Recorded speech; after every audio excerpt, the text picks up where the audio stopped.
Essentially, this version would isolate to an even greater extent this revenue generating proposal would extract resources from the largest companies in the city of Chicago. These are companies that have more than 500 employees. We would raise the rate per month to $33 on roughly 175 companies, which we project would raise roughly $82 million. What this fund would do, and it would continue to drive violence down in the city of Chicago, ensuring that our community violence intervention workers are supported, that we can continue our youth employment and diversion programs, services for survivors of domestic violence and gender-based violence, and of course, mental health care for our first responders. What types of companies would this impact? Well, we're talking about the largest corporations, of course, in the city. We are not talking about your local retail shops, however. We are not talking about your mom and pop restaurants. We are talking about the companies who have done exceedingly well in this current economic climate. Some of these names you might recognize: JP Morgan, Walmart, Accenture. JP Morgan, for example, brought in $57 billion in profit last year.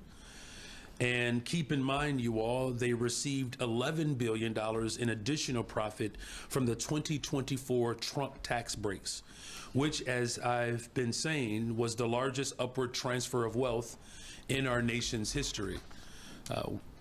We're talking about banks like Citigroup, which made $11 billion last year, and companies like Mondelez, the world's largest snack company, reaching more than 150 countries.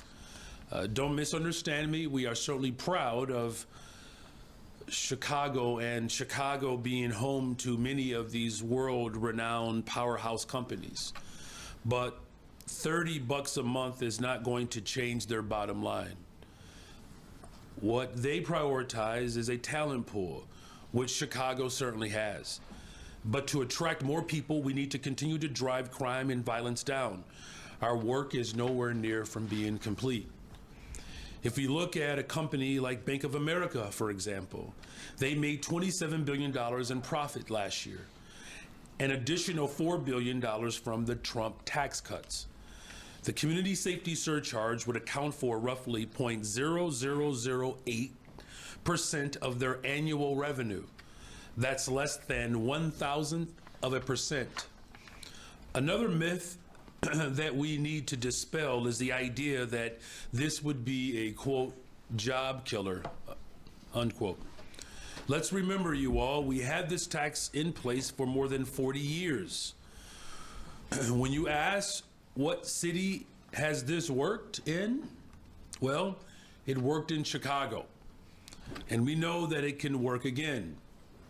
When we look at Chicago employment trends over time on the chart on the left, we see that Chicago's employment trends track closely with the national changes in employment over the past 35 years.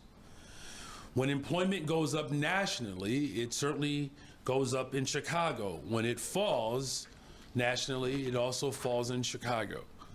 We do not find a sustained explosion, we do not again find a sustained explosion in jobs after the repeal.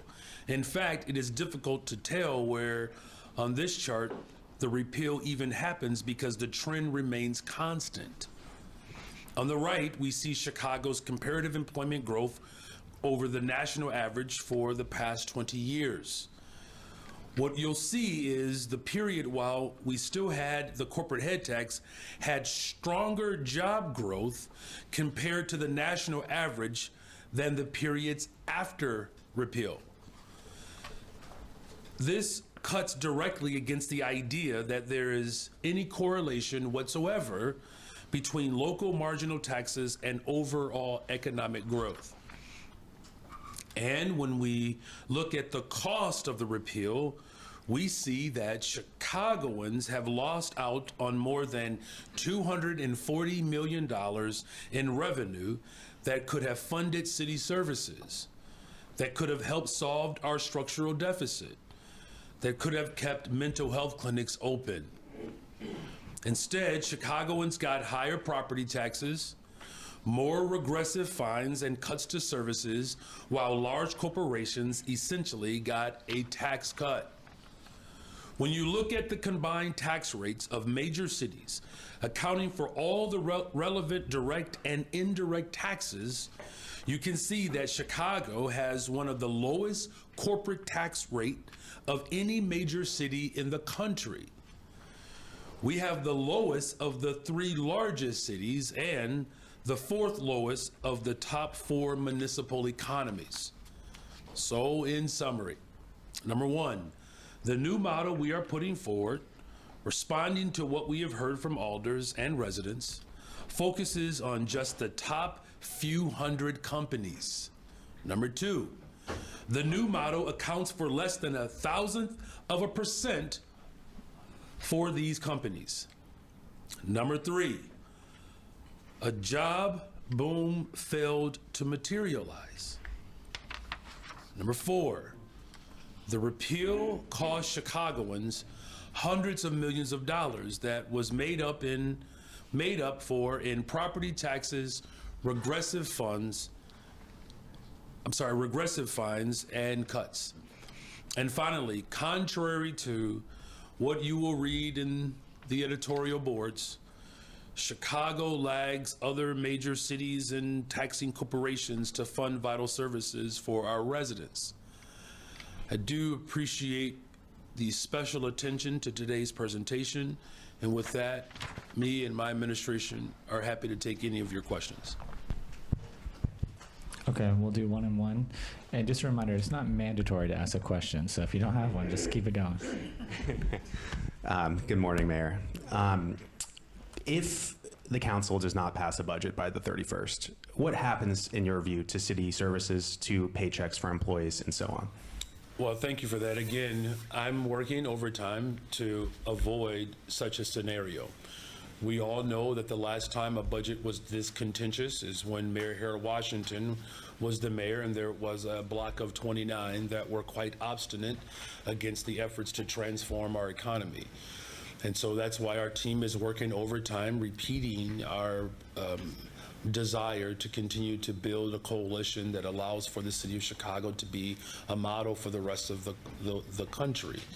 So as I expressed yesterday, that scenario we're working to avoid, and obviously we're not the federal government. There would be severe consequences if such a thing were to take place. Like missing paychecks and city services not being implemented. If the government is not funded, that is just one example of how horrific that would be for working people. Let me also say that if this budget sacrifices working people in order for it to be balanced, that is a scenario that we are working to avoid as well. We don't believe layoffs and furloughs is a healthy approach towards balancing our budget, particularly not at this time. I want to get your reaction to the Federal Transit Administration threatening to withhold some funds from the CTA unless the city and state increase law enforcement. They were citing the attack on Bethany McGee. What's your response to that, and will you make any changes to how CPD is deployed to the trains and buses? Well, as I've said over and over and over and over and over and over again, public safety is my top of the top priorities. And that's why we are working on ensuring that we make the necessary investments so that people will continue to ride our public transportation system and that they can do it safely. The feeling and the emotion and the experience of having crime occur on our public transportation system is certainly detrimental to our city as a whole. And so that's why, whether it's with funding, making sure that there are safety and security measures in place, making sure that our public transportation system is supported with entities that address homelessness and as well as mental health. It's a full force of government approach. And we're going to continue to collaborate with the state and the county and all of our partners to ensure that every single rider feels absolutely safe. Hi, Mayor. Hi. What will the new revenue projection from this revised corporate head tax mean for the buckets of categories that the revenue funds, like gender-based violence, officer wellness, all of those categories? Do you have updated revenue projections, and what's most affected by this $18 million loss? What are you referring to? So this new revised corporate head tax would be $82 million. Yeah.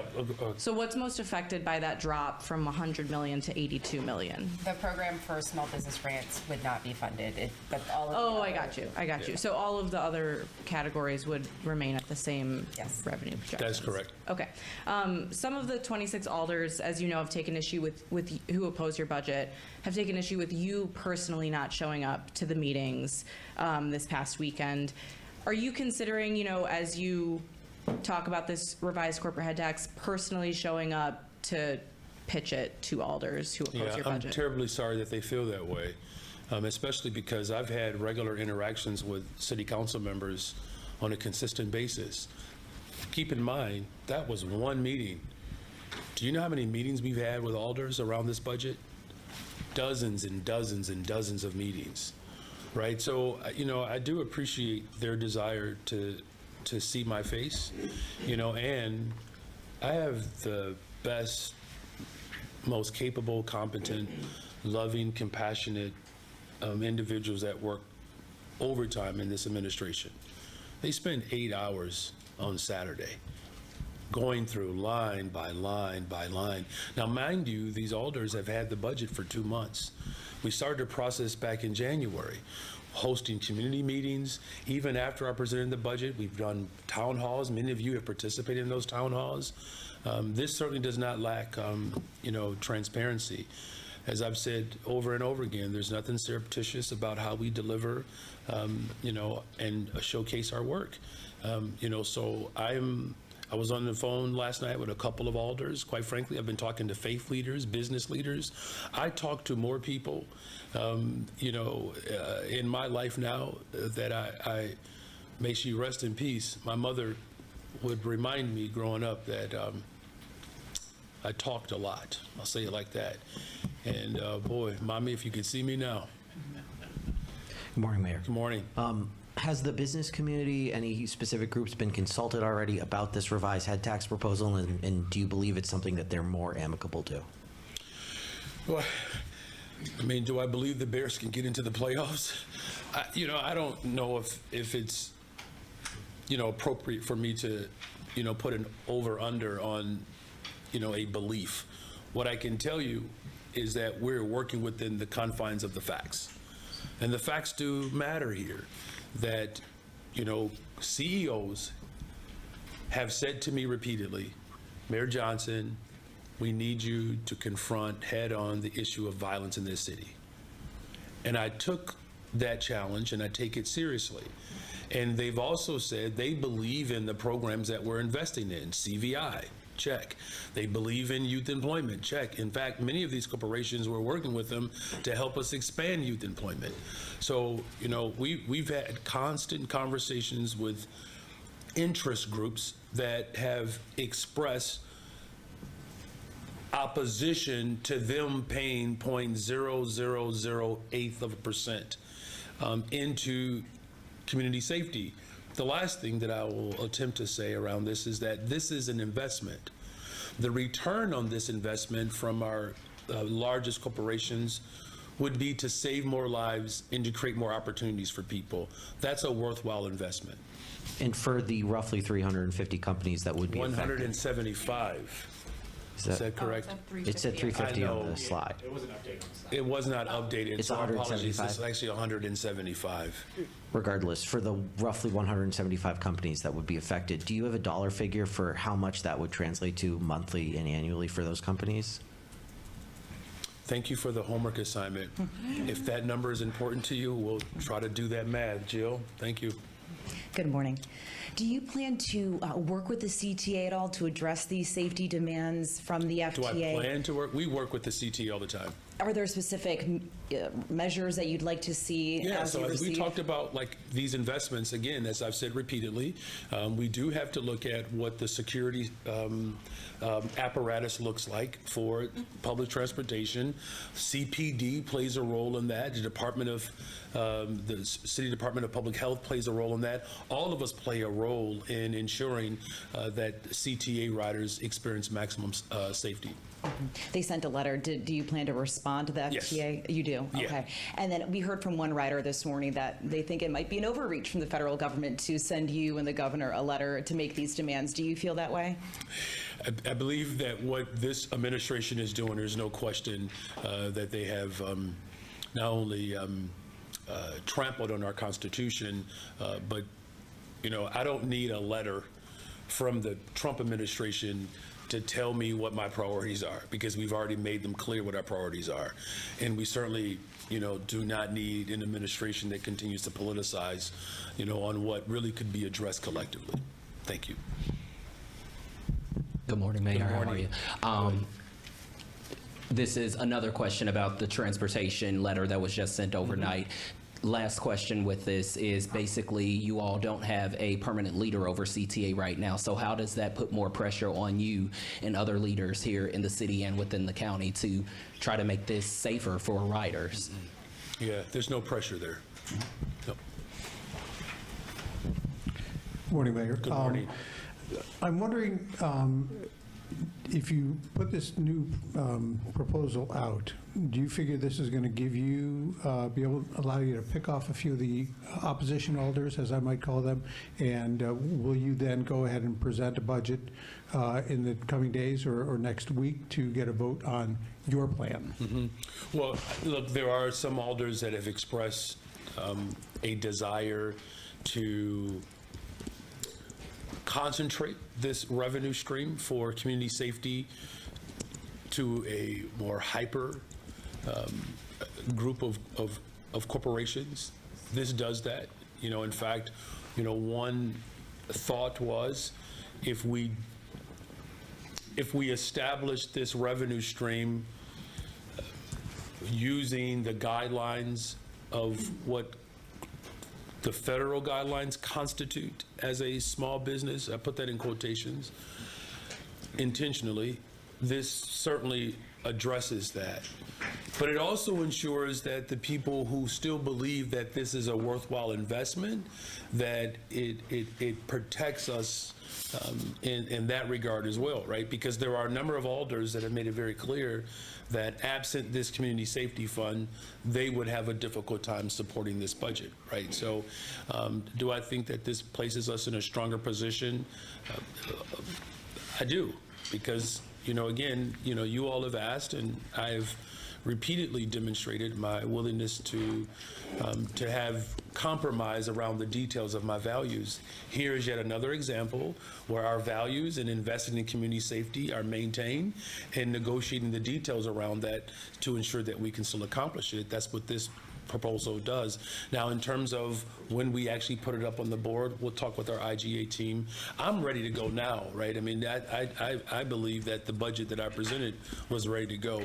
As you have seen, it's not like much has changed. We're really discussing one particular component of the budget, which I understand there's a strong desire to protect the largest corporations and the ultra wealthy. There is a strong desire for some to do that, and they're not asking for that level of protection, so I don't know what people are getting from it, but the people that I've been charged to protect are the working class folks who make this city the amazing city that it is. So you were asked this question, but didn't really hear an answer to the question about discussions with the business community about this corporate head tax. You've repeatedly said they say their number one priority is safety, so we get that. But have you had any Yes, conversations I have. where you've tried to sell them on this? It's not about selling it. I mean, we've had repeated conversations. That no one is has been missing from this conversation. You've seen all of the write-ups, right? But yes, What have they said to you then about this head tax? they don't like it. They don't want to pay it. That's what they've said. They don't want to pay it. Like, that hasn't changed, right? They do not want to pay it. But here's the thing. They're not the only group that if you offer up a tax, they're going to say me, me, me, me, me, right? What I find, well, I'll just be honest here, what I find disturbing about all of it is that they never come back in a transparent, open way, offering up a true alternative. And then when they finally did it, you saw what they proposed, doubling the garbage fees. So imagine this, if you are, a single mother who is uneasy about whether or not their child is going to have access to special education, or if you are a working dad and you're trying your best to provide for your family, and you are now standing in lines after you get off work to make sure there's enough food. And the debate is whether or not that single mom, that working dad, should double the amount of garbage fees versus these super, super large corporations that have made billions of dollars over the course of the last year. Should they put in 1,000% to balance this budget? That is a really unbalanced, unfair system to even make that a choice, because for me, it's pretty clear. Hello, Mayor. Hi, and you should just know you did motivate our presentation today. So thank you for that question. No, and I just want to lift that up, is because like my responsibility is to make sure that we're not just engaging, but the questions that you ask, I want to make sure that there's a thorough, complete response. That's just how it was raised. So thank you, Mary Ann, for giving us a homework assignment last night. I was a former teacher. Yes, you were. But I have a question, a clarification, actually. Okay. The numbers that you used today, you say you've missed out on $240 million. You're using 2012 numbers. You don't take into account COVID. I don't know if that argument is accurate for. Yeah, I mean, look, if that's a fair, analysis. The point, though, is we've lost out on hundreds of millions of dollars as a result of this tax going away, and it's also proven, because you all were there covering those budgets. How many years in a row did the previous administration raise property taxes? And by what amount? How many new fines and fees went up? You all covered that. So that did not change. But, I don't know, the validity of whether it's $240 million or $219 million or $180 million. The point is that we lost considerable amount of revenue. And a viewer reached out to me that when you mentioned yesterday 18 cranes, that this viewer, who seems to be well-sourced, says it's 6, not 18. Okay, so this person obviously wasn't paying attention. I said that there are 6 cranes that are up and 18 approved. So we'll see those, and those are not demolition cranes, those are for building projects. This is development. So let them know that it's a worthwhile investment in the city of Chicago, because there are big corporations who obviously believe that. And just one last one. I asked for security on the CTA. Is it time for security to carry guns? The dogs do not seem to be effective. Well, look, that's a decision that I believe is one that needs to be made collectively. What I've said repeatedly, we have to do the things that work. Is there a role for CPD? Of course. Is there a role for security to help, support our riders? Absolutely. Are there other ways in which we can also address the challenges that CTA has, particularly around homelessness and mental illness? Absolutely. It requires all of it, but I don't know if it's, my position at this time to make that absolute declaration without having a more robust conversation there. You're not saying no? I'm saying that that's not a decision that I will make in isolation. All right. Hey. Came in late. So I heard most of the presentation. I was listening on the live stream. But one thing, the economy, Chicago's economy has changed since 2014 a lot, right? Yeah. And back in 2024 at a subcommittee on revenue hearing, your administration was asked about the head tax. And I'm sorry, at the time I attributed this to Annette, but I re-listened yesterday and I think it might have actually been Jill that said this.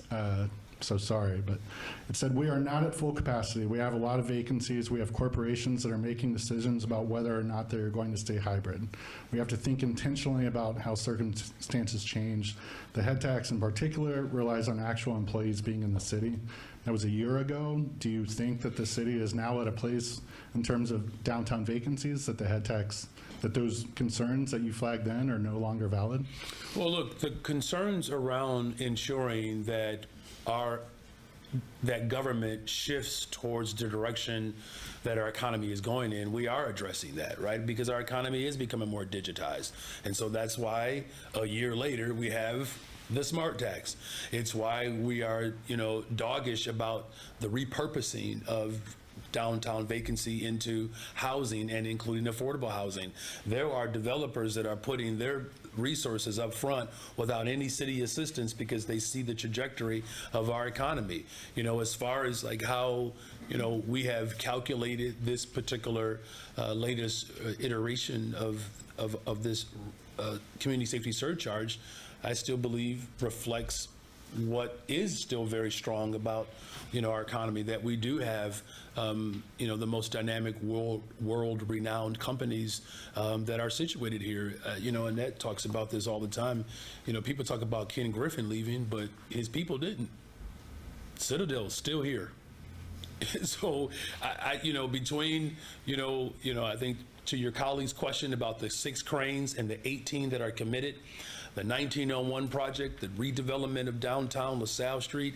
Our airports are busier than they have ever been. There's a reason why Disney Studios wants to come and count the new year down in Chicago. People are interested in Chicago. The one thing that I can say that Donald Trump has done effectively for the people of Chicago, he's made more people pay attention to what we've already known. So yeah, I think it's an example of how we contemplate, even our own assertions, right? So, but no, it did not obviously prevent us from moving forward with it. Of the 300, or what did you say? Sorry, 175. Sorry. Okay, no, that's our fault. It's okay. Of the 175, have you guys done a breakdown, or will you do a breakdown and provide to the council of, how many of those companies are manufacturing or downtown business? John, do you want to? Where are they across the city? Yeah, it's a that good sort question. of thing. Yep. A good question. Our analysis is based on the historical data we have from when this tax was previously in place. We cannot release the specifics of that because it's confidential taxpayer information. But that combined with publicly available information in terms of publicly traded companies is how we're modeling. Do you just have like a breakdown of not specific numbers, but even like the types of businesses? Of them might be in manufacturing or warehouses. We might be able to do that. Yeah, look, we had an alderman who asked for that. I was on a call last night with an alderman. I want to keep saying that so people know that I work nonstop. And that was essentially what he was getting at. These are very, very thoughtful questions, and have a very thoughtful team that will ensure that those responses are available. Good morning. Good morning. So my question, I'm going to go back to the CTA. The Trump administration, not only the first term, but now his second term, has made a number of threats aimed at the city of Chicago. Many, if not most, never come to fruition. This latest threat of withholding money for the CTA, do you perceive this as a real threat that the city could be losing the money? Look, I take all of his threats seriously. Right. There's no secret here that President Trump spends more time thinking about my job than actually doing his. I do find it quite provocating that the very areas in which he has threatened our city are all of the demands post the Civil War: education, transportation, housing, good paying jobs, and healthcare. Those are all the areas that he's threatening. Right. And, quite frankly, his behavior is mired in ignorance. I think it was James Baldwin that said that ignorance and power allied is the most ferocious threat to justice. So of course we take him seriously, but I think your point is well taken. Every single lawsuit that he has filed against us, we've prevailed and we beat it. And every single lawsuit that we have administered against the Trump administration, we've prevailed. We take his threats absolutely seriously, and the president needs to work on being a partner with American cities and not as an adversary. I can't remember the last time outside of the Civil War where a president was more determined to disrupt our democracy. And it's about time that this country continues to rise up and challenge this administration to defend cities like Chicago and not use his apparatus as a means to attack and work to disrupt and destroy the very things that so many of our people fought and died for. And then a question on the budget. I know you said even today that you're working to make sure that a budget does get passed by the deadline. Is there are there people working on a contingency if it isn't, and to make sure that if that has to happen, things will be able to go as orderly as possible?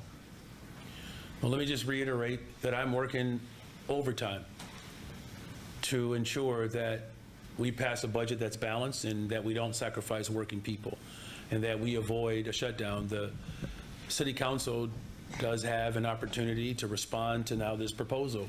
It is their responsibility at this point to give me some feedback and to ultimately pass this budget. I have, again, made the full force of government available to people, and in the event that the City Council does not respond and pass this budget in time, of course I'm having conversations about the worst case scenario. Morning. Good morning. Mark Armstrong with the Deep South Press Corps. So circling back to the story that I broke initially this past summer about Walter Burnett Jr., are you saying that by doubling down on him as your choice for Chicago Housing Authority CEO, that you're willing to risk a federal takeover of CHA? And does that not smack of mayoral overreach on a CHA Board of Commissioners that's supposed to operate independently? Mm-hmm.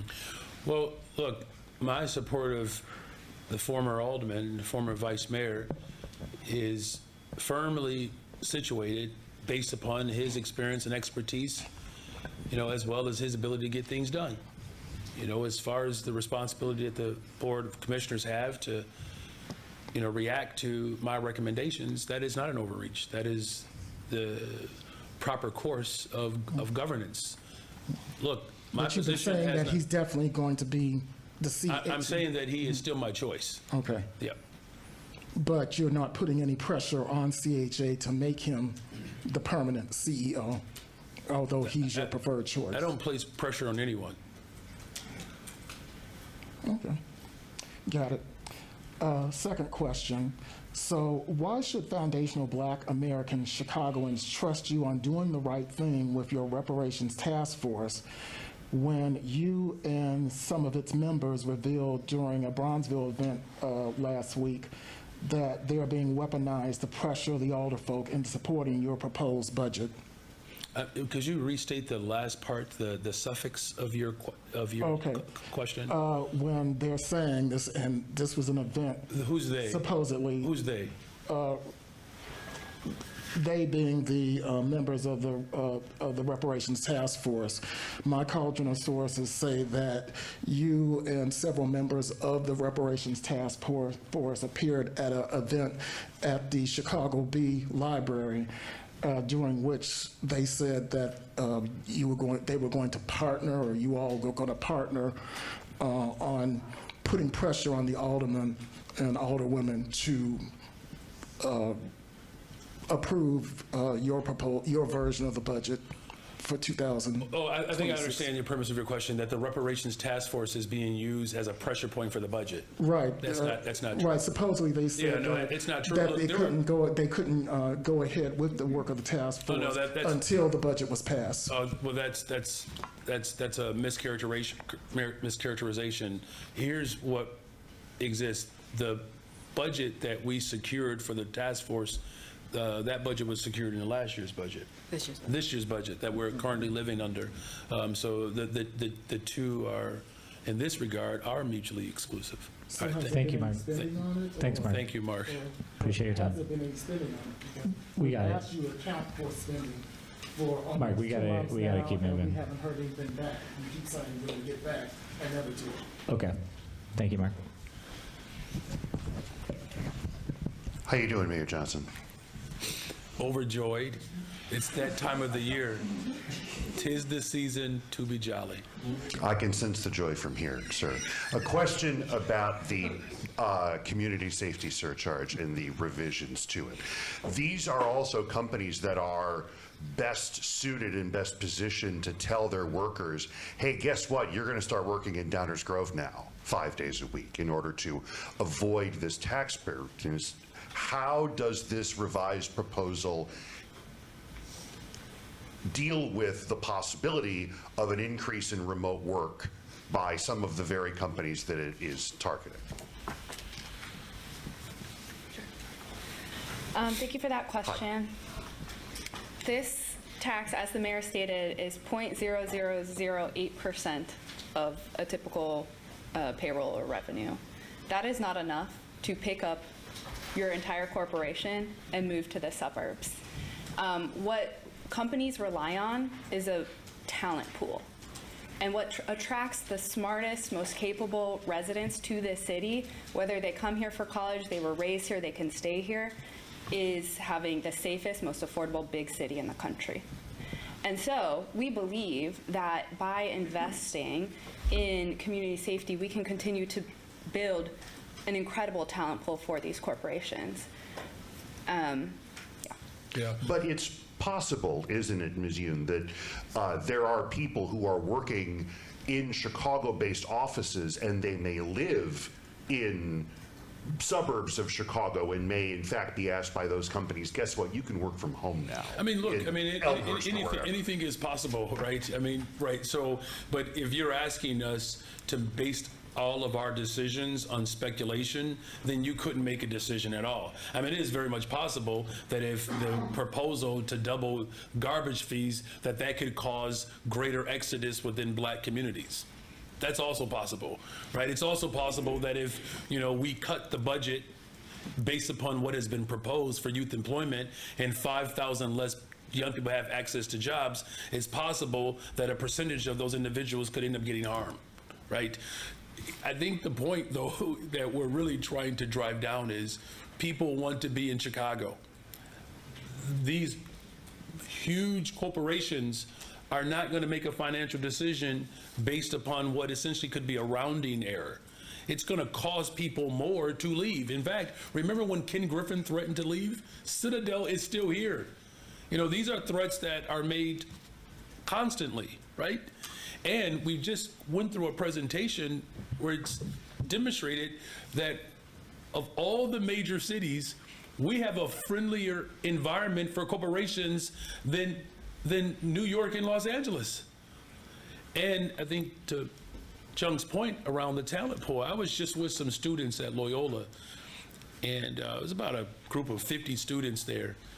At Loyola, roughly 65 or 67% of students who attend Loyola who are not from Chicago stay in Chicago. We know that there is an incredible attraction to the city, and we already saw last year 22,000 more people reside in the city of Chicago that did not prior. And it was the first time in over a decade where there was actual population growth. So again, building safe and affordable communities is the best thing that you can do for economic vibrancy. I'll do this real quick, based on the transit thing.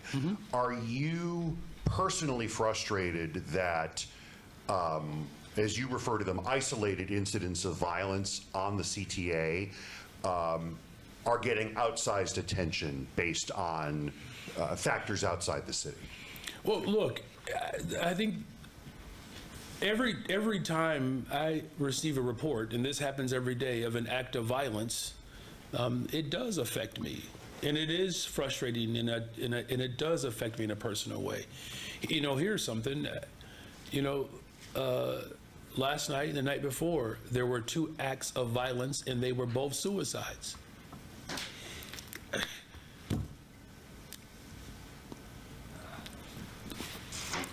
Yes, that's it is frustrating, and it is hard to absorb that every single day.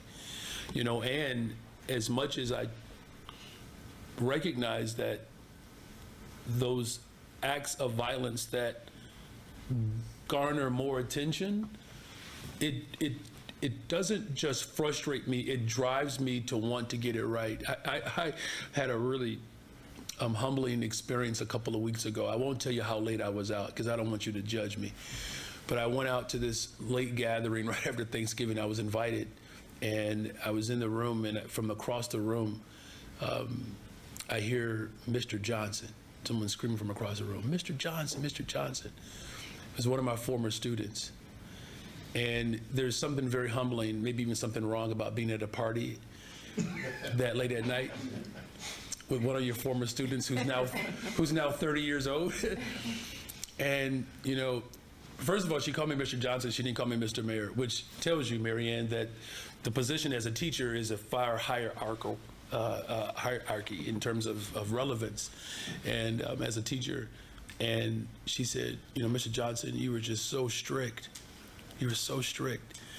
And I said, well, because I didn't think it was good for children to jump out of windows. That was not me being strict. I was just trying to keep you alive. And, you know, we had this little back and forth about how difficult of a time we had. I'll just tell you a quick little story. I had her in 7th and 8th grade, but those 7th graders, when they were in 5th grade, their teacher got sick. So they essentially lost a year because they had a substitute teacher.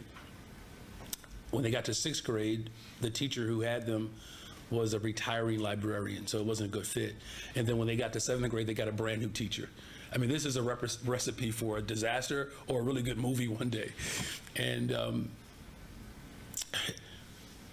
fast forward, as difficult of a year that was, we get to March in that year, and this student and another student, they were coming up the stairs, and I was standing by the door, and this was the most humbling experience I've ever had as a teacher. As they saw me at the door, they looked at each other and they said, "Dang, Mr. Johnson don't ever get sick." Like, dang, you mad at me for coming to work?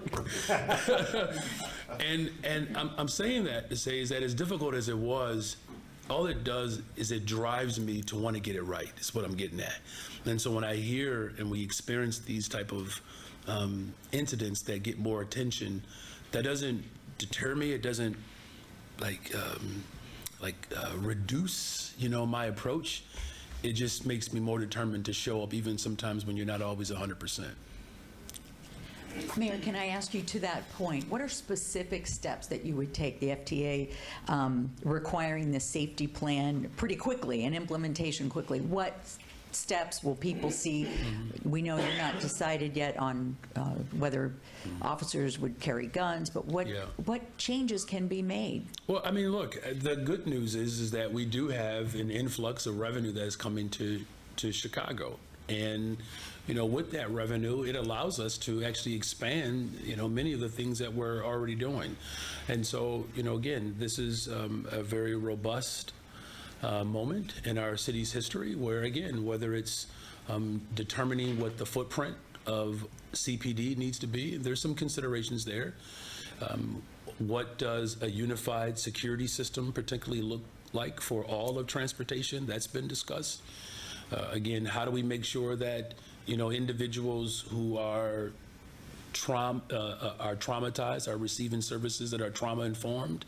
You know, there are steps that we can take around there, and again, for housing and, you know, permanent housing and opportunities for individuals who use the transportation system as housing. There are greater resources that can be added there, but, you know, just keep in mind that we've already begun to make shifts in our approach. And look, we've had some real tough moments. I can admit that, and we are still moving in the right direction overall, as a city, including on our transportation system. Will we see officers on trains? I mean, again, there are a number of things that we should, keep in mind and have for consideration. Those things are ultimately to be determined by, having robust conversations with our interim, CEO, talking to the CTA board, talking with our superintendent, because again, whatever decision or however decisions are made, shifting has to take place, right? We're having a conversation about our budget right now, and people want to cut services, right? And so, which would include cuts to our first responders, and that's why we're holding the line there, that we can make sure that we're protecting all of Chicago. All right, thank you for that. You're welcome. Hey, Mayor. Hey. Your team dropped something there. I don't know if that's relevant. Nah, all good. No, it's not. Okay. Your team has listed the frozen red line extension whenever it sums up the current list of Trump cuts. If so, why haven't you paused construction or sued to release those funds? Do we have a lawsuit pending yet? I have to talk to Mayor Richardson-Laurie about that.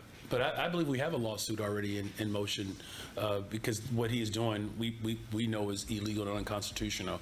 But we'll have Mary follow up with you. But I do believe we already have litigation put forward. Cool. And I want to talk about budget strategy, political strategy here. You've called opponents like Michael Sachs a coward. You've said city council members who disagree with you want to raise property taxes, which of course they say that they don't want to do. And some of your allies have targeted moderate progressives with ads. What is that approach? Why are you taking it? Is it working? Why do you believe I'm doing all of that? I mean, the first two are You're things talking about the I've seen you say. do you want me to respond to what my opinion is of how colleagues interact with one another, or how allies? No, I mean the first two are things I've. Okay. Why don't you repeat the first two and let's leave the last one off? Well, for instance, you've called Michael Sachs. You talked about a cowardly approach. Yeah, that is a cowardly approach, right? So you have people who are hiding, behind one individual, and they won't disclose who they actually are and why they have raised $10 million to attack working people. I do believe that's cowardly. Like if you believe that working people should be sacrificed, then come out and just say who you are. So that is cowardly. Mm-hmm. And the other part you asked was, saying, for instance, that city council members want to raise property taxes, which well, they do. They just, look, that's not. I don't know if that's like a political. I don't think this is a political conversation. Let's just stick within the confines of the facts. There are city council members that do want to raise property taxes, and everyone in this room knows because those conversations have been had. Now, of course, they didn't put it forward when the rubber met the road, but they do want to do that, right? And, in terms of like what's working, there was a poll that was taken. 74% of Chicagoans believe that large corporations should pay their fair share in taxes. This is, to me, this is actually, the fundamentals to what it means to serve, particularly the most vulnerable. And as I've said, over and over again, that I don't know if people really, I want to make sure I say this the right way, okay? I'll just speak from my vantage point. I come across people who are in economic despair every day, and I'm sure other elected officials do the same. But it never leaves me. It's like when Jesus said that the poor will always be amongst you, when he challenged his disciples. I believe I interpret it as long as we continue to ignore the harsh reality of poverty, it makes it difficult for it to go away. I don't want people to be poor. I don't want working people to have to deal with the impossible decision of food, medicine, rent, mortgage, gas money for the car, or a couple of dollars to put their child on the CTA. Those are decisions that are being made every single day. and families are hurting in ways that political theater won't solve. I am trying to solve the systemic economic oppression that has existed in this city for a very long time. That's all. I don't get anything personal out of it. There's nothing for me to gain economically for it. I have one job right now, and I love doing it. And I believe that Chicago is in an amazing position to demonstrate to the rest of the country that 0.0008% could literally create thousands of opportunities for people to drive violence down. I cannot think of a better investment that our city can make than in investing in the things that keep people safe. All right, thank you all very much. Thank you.